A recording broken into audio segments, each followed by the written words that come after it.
Welcome, ladies and gentlemen, in another video about my journey in building the most space-efficient non-permanent conversion kits for vans.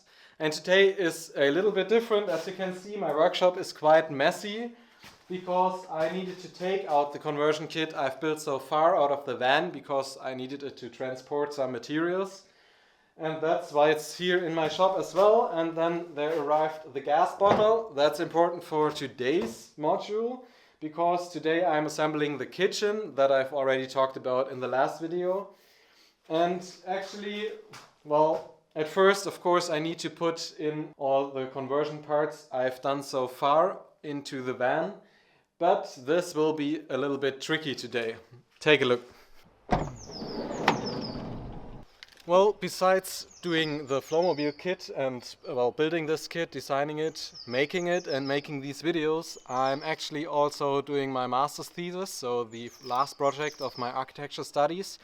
And therefore I need to build quite a big model. Well, it's more a one-to-one mock-up.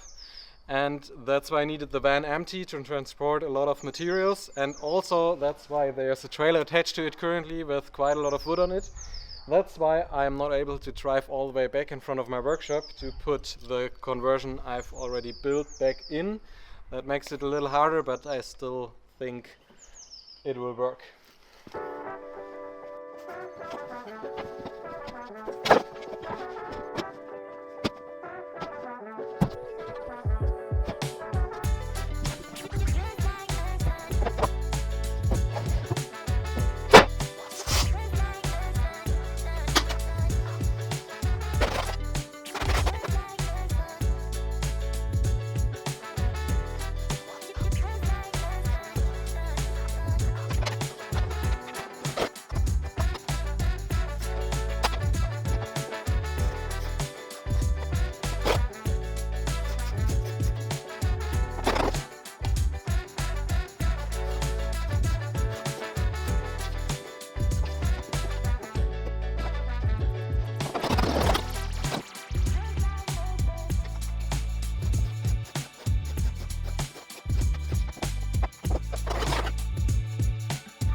So, let's talk about the features of the kitchen.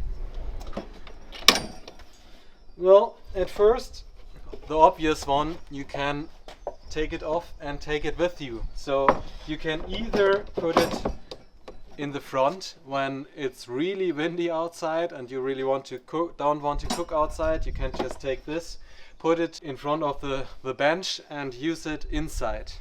Or with the open sliding door, that's still a lot well, drier if it rains and less windy than underneath the hatchback.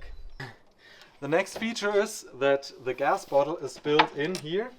It's sitting right here and you can easily switch it out.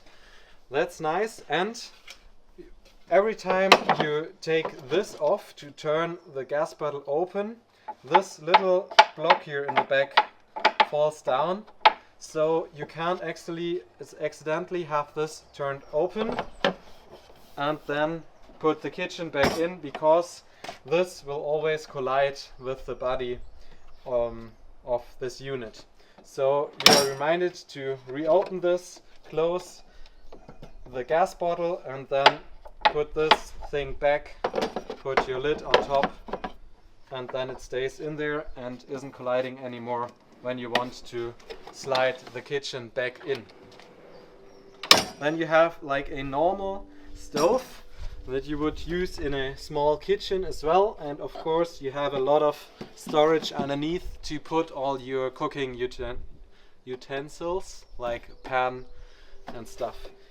And here, because there's the gas bottle behind, you have smaller storage area, for example, to put the salt and pepper and all this kind of smaller stuff. This works pretty nice for us and with our first version of this kitchen, and is a lot improved in this one. So I think this is pretty nice and unique that you can take it with you. Of course, you won't carry that like a couple of kilometers on a hike or something, but it's really nice to have the opportunity to take this with you the last 100 meters to a nicer spot than your parking lot where your car is parked. So I really like this feature about our kitchen that we are using. This kitchen has some stuff you can use it with, so if you have a really tiny thing you want to put on here, a mocha pot or something, you can use this. And this is actually for a wok, so you can use a wok as well. We don't really need this, but it is there if you want to use it. So other than that, I think that's all for the kitchen unit. So please leave your thoughts about this in the comments. I'm really curious what you think about this. And thanks for watching. Good luck with your projects, and then see you next week in the next one.